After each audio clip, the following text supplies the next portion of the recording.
Good morning student, today I am going to explain the खंड 6 जीव विज्ञान set A of 2019। 2019 में ये पेपर आया था बेटा, सेट ए, उसका जीव विज्ञान का पार्ट कर रही हूँ। पहले हम रसायन विज्ञान और भौतिक विज्ञान पढ़ चुके हैं। इसका क्वेश्चन नंबर 18, निम्नलिखित में से कौन सा जैव निम्नीकरण पदार्थ है? जो माइक्रोब्स, छोटे छोटे जो जीव होते हैं, वो उन्हें छोटे छोटे पार्टिकल्स में बदल देते हैं ताकि वो मिट्टी में मिल सके। ऐसे जैव निम्नीकरण पदार्थ कौन कौन से हैं? तुम्हें पता है प्लास्टिक खत्म नहीं होता, तो प्लास्टिक जैव निम्नीकरण में नहीं आता। तो जिसमें प्लास्टिक है, जैसे इसमें प्लास्टिक है तो कै भाग नहीं होगा, बै में भी प्लास्टिक है, इसमें ये आंसर नहीं आएगा। और जो गै भाग है इसमें कांच है, कांच भी जैव निम्नीकरण नहीं होता, इसे कोई भी छोटा जीव नहीं खाता, माइक्रोब कोई इसे नहीं खाता, तो ये भी जैव निम्नीकरण में नहीं आएगा। लेकिन लकड़ी, घास और केले के छिलके, ये जो गै भाग है ये जैव निम्नीकरण पदार्थ है, क्योंकि आसानी से मिट्टी में मिल जाते हैं, खत्म हो जाते हैं। 19वां क्वेश्चन कट गया। 20वां क्वेश्चन है, ओजोन परत सूर्य की कौन सी किरणें से पृथ्वी की सतह को सुरक्षित रखती है? पृथ्वी की सतह तक नहीं आने देती। तो सूर्य की जो पराबैंगनी किरणें हैं ना, बहुत खतरनाक किरणें होती हैं, इससे स्किन का कैंसर हो सकता है, तो ये हमें पराबैंगनी किरणों से बचाती है। कौन? ओजोन परत। ओजोन परत किससे बनती है? O3 जो अणु होता है ना, उससे बनी होती है। अमीबा में नए जीव बनाने की प्रक्रिया बताओ। अमीबा किस विधि से नए जीव बनाता है? द्विखंडन विधि। द्विखंडन क्या होता है? जिसमें अमीबा बड़ा होने के बाद 2 भागों में विभाजित हो जाता है, उसका नाभिक, उसका न्यूक्लियस है, 2 भागों में विभाजित होकर एक नए जीव बनाता है, उसे बोलता है द्विखंडन प्रोसेस, द्विखंडन प्रक्रिया। क्वेश्चन नंबर 22 आपके पास सिलेबस में नहीं है, और क्वेश्चन नंबर 25 भी कट गया, और क्वेश्चन नंबर 22 भी। अब मैं एक्सप्लेन कर रही हूँ 23वां क्वेश्चन। मानव में विषण के क्या कार्य हैं? विषण नर युग्मक उत्पन्न करने के लिए करता है। नर युग्मक कौन सा होता है? उसे बोलते हैं शुक्राणु। जैसे मादा युग्मक होता है अंडाणु, अंडा, और विषण नर युग्मक, लेकिन ये नर युग्मक बनाता है जिसे शुक्राणु कहते हैं। विषण नर लैंगिक हार्मोन टेस्टोस्टेरोन स्रावित करता है। नर लैंगिक हार्मोन टेस्टोस्टेरोन स्रावित करता है, एक नर युग्मक बनाता है। और ये हार्मोन जो बनाता है, उस हार्मोन का क्या काम है? लैंगिक अंगों का विकास करना, द्वितीयक लक्षण को विकास करना। जो ये द्वितीयक लक्षण है, द्वितीयक लैंगिक लक्षण कौन से होते हैं भाई? द्वितीयक लैंगिक लक्षण वे होते हैं जिनसे ये पता चले कि ये आदमी है, ये औरत है। आदमी और औरत की पहचान कर सकते हैं उन लक्षणों से। उनकी विकास में कौन हेल्पफुल है? टेस्टोस्टेरोन, ये हार्मोन। और ये हार्मोन कौन छोड़ता है? विषण। तो विषण टेस्टोस्टेरोन छोड़ता है, एक विषण शुक्राणु देता है, शुक्राणु उत्पन्न करता है। नेक्स्ट क्वेश्चन है, एक लिंगी और द्विलिंगी पुष्प क्या होते हैं? एक लिंगी पुष्प वे पुष्प जिसमें नर और मादा में से किसी एक जनन अंग हो, किसी कोई एक जनन, या तो नर जनन अंग होगा उसमें, या मादा, केवल एक होगा, दोनों नहीं होंगे, अर्थात पुंकेसर या स्त्री केसर। नर जनन अंग पुंकेसर हो या मादा जनन अंग स्त्री केसर हो, दोनों में से कोई एक होगा तो एक लिंगी पुष्प है, जैसे पपीता, तरबूज। द्विलिंगी वो होते हैं जिसमें नर और मादा दोनों जनन अंग हो, मतलब उसमें पुंकेसर भी होगा और स्त्री केसर भी होगा, उन्हें द्विलिंगी पुष्प कहते हैं। उदाहरण के लिए सरसों, टमाटर, मटर। जिसमें पुंकेसर स्त्री केसर दोनों हो द्विलिंगी, जिसमें या तो पुंकेसर हो या स्त्री केसर हो वो एक लिंगी।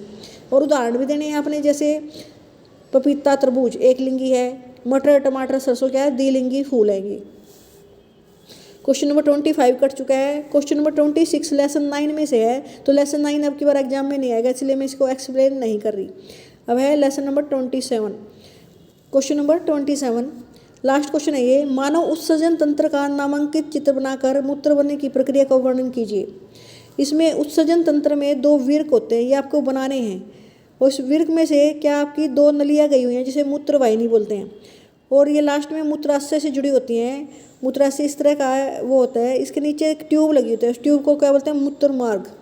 इस तरह से ये पिक्चर आपने ड्रॉ करनी है, उनके नाम भी लिखने हैं। विर्क, मानव शरीर में सेम के बीज की आकृति की वाले 2 विर्क रीढ़ की हड्डी के दोनों और पेट में पिछले भाग में होते हैं। रीनल धमनी अशुद्ध रक्त विर्क में लाती है, जो रीनल धमनी है वो लाती है अशुद्ध रक्त को विर्क में। जब इस विर्क में आते हैं ना तो तब तक अशुद्ध रक्त होता है। विर्क में लाखों नेफ्रॉन है, ये बहुत सारे नेफ्रॉन लगे होते हैं इसमें, इस रक्त को साफ करते हैं। तो विर्क में क्या होते हैं? नेफ्रॉन यूनिट, जो रक्त को साफ करती हैं। शुद्ध रक्त रीनल सिरा द्वारा वापस शरीर को भेज दिया जाता है, और उसमें से बचा हुआ जो शुद्ध रक्त है उसे वापस शरीर में भेज देते हैं। व्यर्थ पदार्थ मूत्रवाहिनी के रास्ते मूत्राशय में आ जाता है। मूत्रवाहिनी ये जो ट्यूब है, इन ट्यूबों के द्वारा मूत्राशय में आ जाता है। मूत्रवाहिनी क्या है? ये पतली पतली नलिकाएं हैं जो मूत्र को मूत्राशय तक पहुंचाती है। मूत्राशय क्या है? यह सेब की आकृति का मूत्र संग्राहक है, इसमें मूत्र इकट्ठा होता है, यह है मूत्राशय। मूत्र मार्ग, यह नली समय समय पर मूत्र को शरीर से बाहर निकालने में प्रयोग की जाती है। यह दिखा रखा है आपका मूत्र मार्ग। ये आपको बनाते टाइम ऐसे एरो लगा के इनके नाम भी लिखने हैं, मूत्र मार्ग, मूत्राशय, मूत्रवाहिनी और विर्क।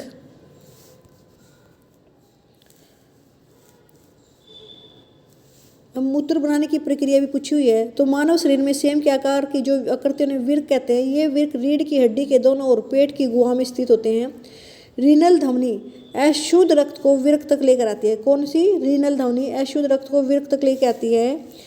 विर्क में ये धमनी लाखों छोटी छोटी नलिकाओं में विभाजित हो जाती है। प्रत्येक नलिका धमनिकाएं नेफ्रॉन के बोमन स्फुट में प्रवेश करके विभाजित हो जाती है। बोमन स्फुट में कोशिकाओं का संघन गुच्छा होता है, जिसे कोशिका गुच्छ कहते हैं। जब अशुद्ध रक्त कोशिका गुच्छ में प्रवेश करता है, जब ये अशुद्ध रक्त कोशिका गुच्छ में प्रवेश करता है तो इसकी पतली पतली दीवारों में से नाइट्रोजन के अपशिष्ट यौगिक छन जाते हैं। इसकी जो दीवारें होती हैं ना, उनमें से नाइट्रोजन के जो अपशिष्ट पदार्थ है, गंदे पदार्थ, वो छन जाते हैं। इसके अतिरिक्त उसमें से लाभदायक पदार्थ जैसे ग्लूकोज आदि भी छन जाता है। लेकिन ये जो लाभदायक पदार्थ है जैसे ग्लूकोज, उसे वापस अवशोषित कर लिया जाता है। अब केवल उसमें क्या रह गए? अपशिष्ट पदार्थ रह गए। उस अपशिष्ट पदार्थ में क्या क्या होगा? जल होगा, लवण होगा, यूरिया होगा, यूरिक एसिड होगा और क्रिएटिन प्रोटीन। ये सभी पदार्थ मिलकर मूत्र बनाते हैं। इस प्रकार विर्क में उपस्थित सभी नेफ्रॉन रक्त में से मूत्र को छान देती हैं। जब विर्क में रक्त आता है, उसमें नेफ्रॉन जो लगा हुए हैं वे रक्त को छानती हैं। उस रक्त को छानकर जो गंदा पार्ट है, जो मैंने बताया इसमें, जैसे यूरिया, यूरिक एसिड, लवण, ये सारा क्या बन जाता है? मूत्र बना देते हैं। और बाकी हिस्सा जो अच्छा है वो सारा रक्त में वापस भेज दिया जाता है। अपशिष्ट पदार्थ कहाँ पे संग्रह होते हैं? मूत्र मार्ग में, जो मूत्रवाहिनी के द्वारा, उस नलियों के द्वारा कहाँ भेज दिए जाते हैं? मूत्रवाहिनियों के द्वारा मूत्राशय में भेज दिए जाते हैं, जहाँ पर ये रहता है मूत्राशय। और समय समय पर मूत्र मार्ग द्वारा शरीर से बाहर निकाल दिया जाता है क्या? मूत्र। शुद्ध रक्त विर्क में वापस, विर्क से कहाँ भेज दिया जाता है? वापस शरीर में। जो बाकी बचा अशुद्ध रक्त कहाँ जाता है? विर्क से दोबारा शरीर में चला जाता है। और मूत्राशय में जब तक रहता है जब तक ये मूत्र नलिका के द्वारा बाहर नहीं आता। मूत्र नलिका से कहाँ जाएगा? मूत्राशय में। और मूत्राशय से ये फिर देखो, ये है मूत्राशय, यहाँ पर इकट्ठा रहता है ये, और ये इन ट्यूबों के द्वारा इसमें इकट्ठा होता है, फिर मूत्र मार्ग से बाहर निकल जाता है। इस तरह से आपने इसके बारे में लिखना है। क्वेश्चन नंबर इसमें अथवा करके देखा है, पादपों में उत्सर्जन का वर्णन कीजिए कि जो पौधे हैं उसमें वो अपना वेस्ट कैसे छोड़ते हैं। अब इंसानों में तो तुमने देख लिया ऐसे होता है, लेकिन पौधों भी तो अपना उत्सर्जन करते हैं। पौधों में जो वेस्ट होता है लाइक कार्बन डाइऑक्साइड, ऑक्सीजन, जलवाष्प, रेजिन, गोंद, लेटेक्स, इनको ये कैसे अपने शरीर से पीछा छुड़ाते हैं इनका। दिन के समय पादप प्रकाश संश्लेषण में CO2 का प्रयोग करता है और O2 को उत्पादित करता है। O2 उसके लिए क्या वेस्ट हुई? दिन में O2 ऑक्सीजन गैस वेस्ट है, तो वो अपने पत्तों में जो छोटे छोटे रंध्र होते हैं छेद, उनके द्वारा उनको बाहर निकाल देता है। O2 को कहाँ चला जाता है? वो बाहर वायुमंडल में चली जाती है गैस O2। रात्रि के समय पादप, रात के समय उन्हें खाना तो बनाना नहीं होता, तो खाना नहीं बनाना होता तो CO2 उन्हें नहीं चाहिए होती, तो वो CO2 को छोड़ते हैं रात के समय अपने रंध्रों के द्वारा। उनके पत्तों में छोटे छेद होते हैं, उनके द्वारा वायुमंडल में छोड़ देते हैं। रात को CO2 वेस्ट है और दिन में O2 वेस्ट है, तो दोनों को ये छोड़ देते हैं। दिन में O2 छोड़ते हैं ऑक्सीजन गैस और रात को कार्बन डाइऑक्साइड गैस। पादप अतिरिक्त जल को, जो उन्हें जमीन में जड़ से पानी लेते हैं ना, जड़ों से वो कुछ ज़्यादा पानी ले लेते हैं, उस पानी को फिर वो रात को दिन और रात छोड़ते रहते हैं। किसके द्वारा? पत्तों के में से। पत्तों में जो छोटे छोटे छेद होते हैं वाष्प उत्सर्जन क्रिया के द्वारा वायु में छोड़ते रहते हैं। जैसे आपने पढ़ा था वाष्प उत्सर्जन क्रिया क्या होती है? पत्तों में जो छोटे छेद होते हैं उसमें से जल के वाष्प निकलते रहते हैं, इससे पौधा ठंडा रहता है, पौधा अपना टेम्परेचर मेंटेन करके रखता है। तो पादप अतिरिक्त जल को वाष्प उत्सर्जन के द्वारा छोड़ देते हैं। अतिरिक्त जल मीन्स वेस्ट हुआ, वो जल जो उनके काम नहीं आ रहा उसको छोड़ देते हैं। CO2 काम नहीं आए तो उसको छोड़ देते हैं, जब O2 काम नहीं आए तो उसे छोड़ देते हैं, तो ये इनके लिए वेस्ट है। और कैसे छोड़ते हैं? पौधे के पत्तों में जो छोटे छेद होते हैं उनके द्वारा। कुछ पादप वैध पदार्थ पत्तियों में एकत्रित कर लेते हैं और बाद में गिर जाती हैं। पत्तियां तुम्हें पता है पौधा गिराता रहता है, कुछ पौधे क्या करते हैं? उन पत्तियों में अपना वेस्ट, वैध पदार्थ को पहले एकत्रित कर लेते हैं, फिर पत्तियां गिरा देते हैं, इस तरह से उनका वेस्ट भी निकल गया।